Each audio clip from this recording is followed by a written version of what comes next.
اعوذ باللہ من الشیطان الرجیم، میں پناہ چاہتا ہوں اللہ کی مردود شیطان سے۔ بسم اللہ الرحمن الرحیم، شروع اللہ کے نام سے جو بڑا مہربان نہایت رحم کرنے والا ہے۔ وَإِذْ وَاعَدْنَا مُوسَىٰ 40 لَيْلَةً ثُمَّ اتَّخَذْتُمُ الْعِجْلَ مِن بَعْدِهِ وَأَنْتُمْ ظَالِمُونَ ثُمَّ عَفَوْنَا عَنْكُمْ مِن بَعْدِ ذَلِكَ لَعَلَّكُمْ تَشْكُرُونَ۔ اور جب کہ وعدہ کیا تھا ہم نے موسیٰ سے 40 رات کا، پھر تم لوگوں نے موسیٰ کی عدم موجودگی میں گائے کے بچڑے کو خدا بنا لیا اور تم نے کھلی ناانصافی کی تھی، پھر بھی ہم نے درگزر کیا تم سے اتنی بڑی بات ہونے کے باوجود اس توقع پر کہ تم احسان مانو گے۔ ان 2 آیتوں میں 4 باتیں بتلائی گئی ہے۔ پہلی بات، جب ہم نے موسیٰ سے 40 راتوں کا وعدہ ٹھہرایا تھا۔ دوسری بات، پھر تم نے ان کے پیچھے اپنے جانوں پر ظلم کر کے بچڑے کو معبود بنا لیا تھا۔ تیسری بات، پھر اس سب کے بعد بھی ہم نے تم کو معاف کر دیا۔ چوتھی بات، تاکہ تم شکر ادا کرو۔ میرے محترم بھائیوں بہنوں، جب حضرت موسیٰ علیہ السلام بنی اسرائیل کو ظالم بادشاہ فرعون کے شکنجے سے آزاد کر کے باہر لے آئے تو اللہ تعالیٰ کا یہ ارادہ ہوا کہ اس قوم کی حیات کے لیے انہیں دستور حیات دینا چاہیے، ان کو شریعت کا ایک نظام دینا چاہیے۔ اور ادھر بنی اسرائیل نے بھی حضرت موسیٰ علیہ السلام سے درخواست کی کہ ہمارے لیے کوئی شریعت ہوتی تو بہت اچھا ہوتا تاکہ ہم اس پر عمل کرتے۔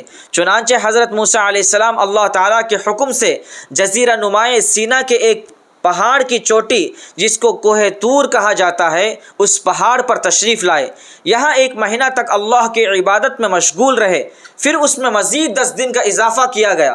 پھر 40 دن کے بعد آسمانی کتاب تورات حضرت موسیٰ علیہ السلام کو دی گئی۔ بنی اسرائیل میں ایک شخص تھا جس کا نام سامری تھا۔ اس نے سونے چاندی کا ایک بچڑا تیار کیا اور اس کے اندر ایک قسم کی مٹی ڈال دی جو حضرت جبرائیل علیہ السلام کے گھوڑے کے قدموں کے نیچے سے اس نے اٹھا لی تھی۔ اس میں بس جان سی پڑ گئی۔ سامری نے بنی اسرائیل کو پٹی پڑھائی کہ جس رب سے شریعت لانے کے لیے موسیٰ گئے وہ رب تو یہی ہے، تم اس کی پرستش کرو۔ چنانچہ بنی اسرائیل کے جاہلوں نے اس بچڑے کی پرستش شروع کی۔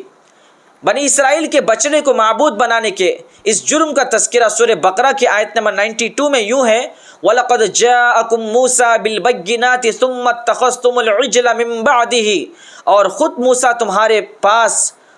موسیٰ تمہارے پاس روشن نشانیاں لے کر آئے، پھر تم نے اس کے پیٹھ پیچھے یہ ستم ڈھایا کہ گائے کے بچڑے کو معبود بنا لیا۔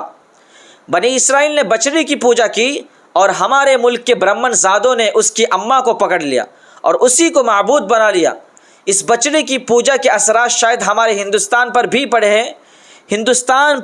پڑے ہیں کہ گائے کی پوجا یہاں بھی ہوتی ہے افسوس، گائے کی محبت میں گائے کے رب کو بھول گئے۔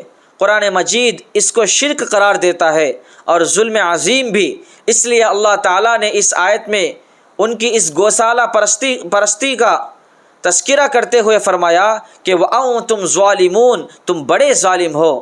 شرک کو قرآن مجید نے ظلم عظیم یعنی بھاری ظلم قرار دیا ہے۔ ان الشرک لظلم عظیم، سورہ لقمان آیت نمبر 13۔ یہ اللہ تعالیٰ بنی اسرائیل پر بڑا احسان ہوا کہ بنی اسرائیل میں سے جنہوں نے اللہ تعالیٰ کے سے سچی توبہ کی، اللہ تعالیٰ نے انہیں معاف کر دیا تاکہ وہ شکر گزار بن جائے۔ اللہ تعالیٰ ہم سب کی شرک و کفر سے حفاظت فرمائے، آمین۔ صدق اللہ العلی العظیم۔